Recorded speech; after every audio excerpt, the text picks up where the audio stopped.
Electricity is central to every aspect of our lives. It powers the screen you are watching this video on, keeps our food edible for longer, it powers our trains, increasingly it warms our homes and keeps us cool. It powers our factories, our schools, shops and hospitals. It connects us, keeping the data centers running that provide our internet.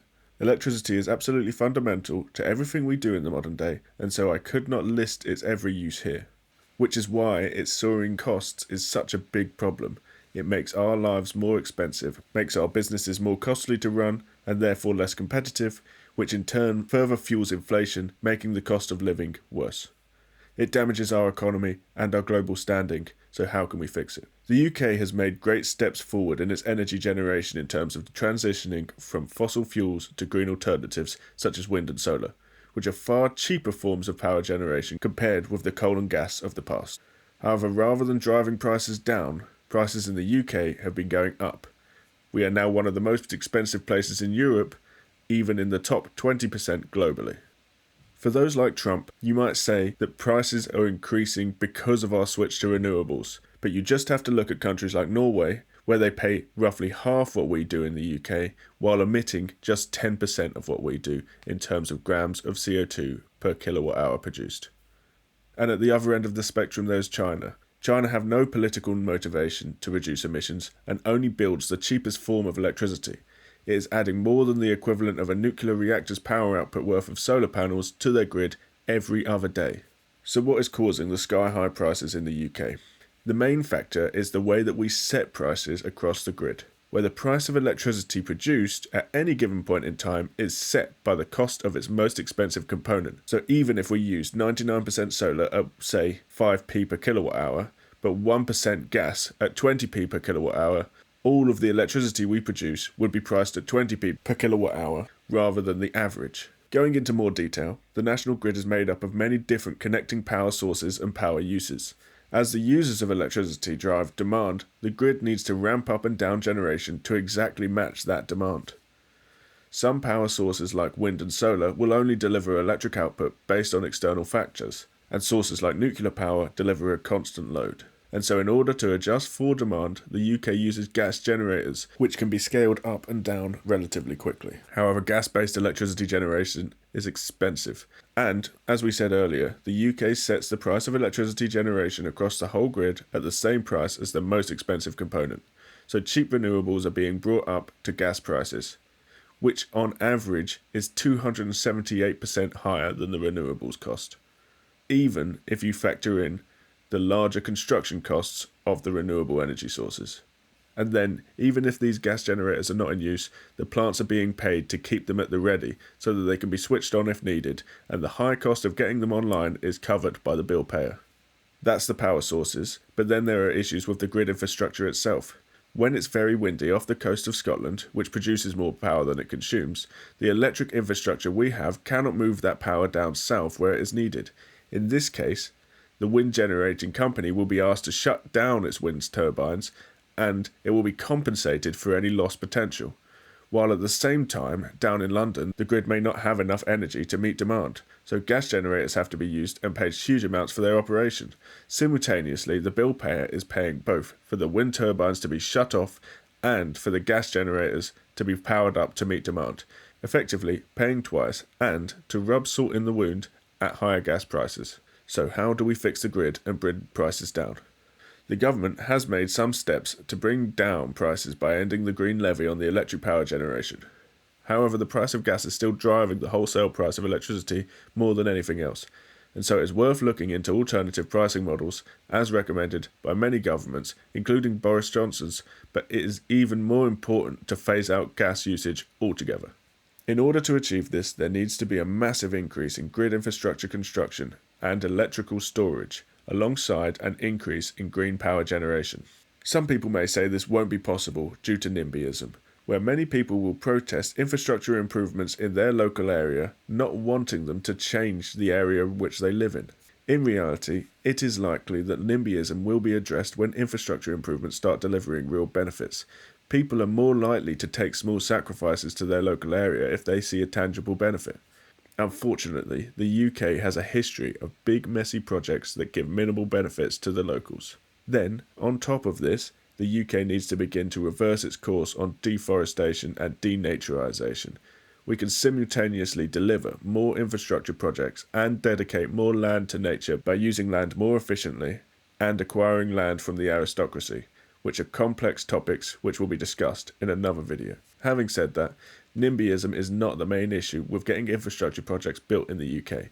The UK requires by law that any procurement the government does, from building new GB practices to large infrastructure projects like HS2, be put out to the public for bidding so that private contractors can participate in these projects. This sounds like a good thing. Competition from private businesses should drive prices down while keeping quality high. However, the reality is that private businesses bid unrealistically low prices on these contracts and then fail to deliver. They are actually rewarded for dragging their feet and delivering poor work slowly. Inaction costs these businesses less than delivering the projects quickly and effectively, and they can extort more payments from the government, who has no choice but to comply if it wants these projects finished. Recently, big businesses will bid on these projects and then even outsource further to a huge number of smaller firms, creating more overhead, so much of the funding for these big projects ends up going to overmanagement rather than the people that actually do the work. I will talk in detail in another video about how to fix Britain's problem with large infrastructure projects, but as it is particularly relevant to the topic of electricity, I will mention I recommend making the bids made to these procurement contracts legally binding. If the project ends up costing more than estimated or taking longer, the bidder has to cover that cost, with some limited caveats for truly unforeseeable setbacks. If they are delivering below the agreed upon standard, the bidder should be fined to cover the cost of the upgrades to get it up to the original agreed upon level of quality. This should allow space for a nationalised construction company and bigger council planning agencies, as well as smaller worker-run cooperatives, to become more competitive and grow. They can then deliver some of the larger scale projects we will talk about in other videos, as well as the required upgrades to our national grid and electric production that we are discussing now. But returning specifically to the infrastructure upgrades needed for electric generation, the company that owns our national grid has identified many shortcomings in their infrastructure. Most notably, they plan on building an offshore electrical spine, helping to get the new green offshore power generated in the north down south where it's needed. They estimated this will cost £58 billion over the course of a decade, with roughly £30 billion of this already funded. This is a good step in the right direction and will help create new jobs and help us transition to net zero, while reducing our bills in the long run. The report states the completed work will grow the UK economy by £14.5 billion a year once completed. So it would pay for itself in 4 years and add a lot of money into the economy every year after that, offering a huge return on investment. However, the private firms that own and operate our grid and power generation are not going far enough in terms of investment. In order to meet the government's goal of decarbonising the grid by 2030, we need to build 5 times more power transmission lines than we've built in the last 30 years. That is not to mention the huge amount of profit which is taken out of each of our electric bills. For every £1 the National Grid company invested over the past decade, they paid out 40p in dividends to their shareholders. And by nationalising them, we could bring down our electric costs by 13% simply by not paying these dividends to shareholders, a saving that would cover the cost of nationalisation in 10 years. The upfront cost being roughly £4.5 billion. Additionally to these public investments in the grid, the government should also look at building more publicly owned power projects rather than the existing model of a mixed public and private funding. This would allow these projects to deliver power at a reduced cost. Power generation, like the other utilities and essentials to everyday life, makes no sense for profit extraction.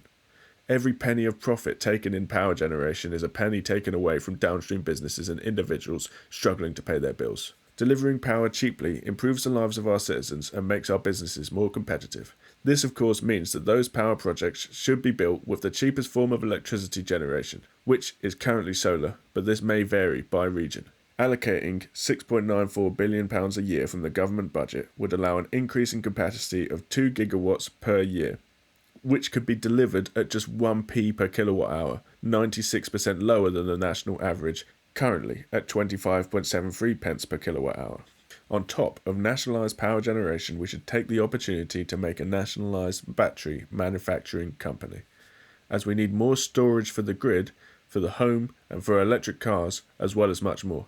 Batteries are clearly going to be an important part of the future global economies. The government has already started investing in battery storage, looking at increasing the capacity with 27 gigawatt hours of new batteries by 2030.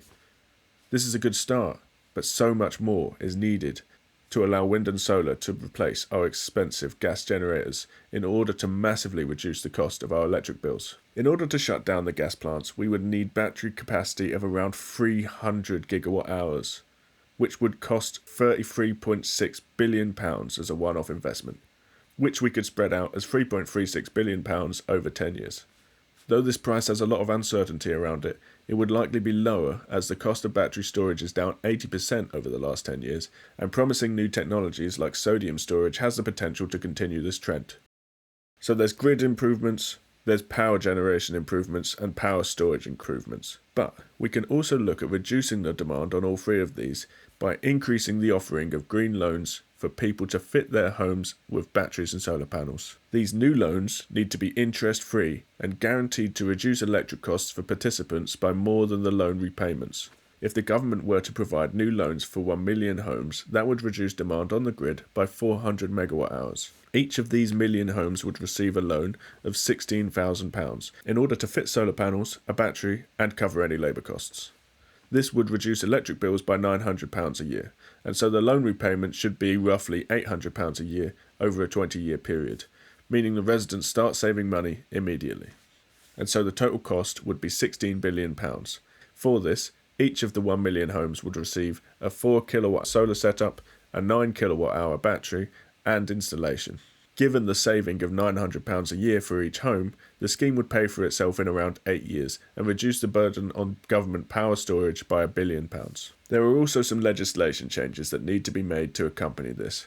Currently, when you're selling your home, it can be difficult if you've already got solar panels, due to the contracts involved with the solar panels and the electric suppliers. This should be streamlined to make selling houses with solar panels as close to selling a house normally as possible. It is possible that in the future our electric demand will be much higher, and these changes will help us prepare for that. Things like switching from gas boilers to electric and hydrogen for heating, and the transition to electric cars will likely increase demand. Though it is possible that we will still reduce electrical consumption due to increased efficiency, as the UK has done over the last 20 years. Something I was very surprised to learn when researching this video, as I had expected electric consumption to have gone up year on year. And so in the case that electric demand does continue to decrease, then the extra capacity will further reduce electric prices. In this video, we have discussed some truly huge figures for investing. We are talking about £16 billion in one-off investments for home solar and batteries, plus an additional £4.5 billion to renationalise our grid. £6.16 billion a year for 10 years to cover the remaining cost of the upgrades to our grid and increase our power storage capacity. And finally, £6.94 billion a year indefinitely to increase our power generation capacity. But it is hard to overstate the value of these investments. Bringing electric prices down will reduce the prices of everything in the UK. It will reduce the cost of the goods we produce, the cost of our other utilities like water and internet, the cost of switching to electric cars, the cost of transportation via trains, the cost of living via electric bills, along with countless other things. That is not to mention the fact that it will reduce the strain on other government services like the NHS, which has a humongous electric bill of £1.2 billion a year. Something the government, to its credit, has noted as an issue and has made small steps to remedy, including solar panels on hospitals and consolidation of electric bills across the NHS, but has not gone far enough to deal with properly. Reducing electric costs will make all of our lives easier and make the UK more attractive for investment, improving the profitability of our businesses, small and large.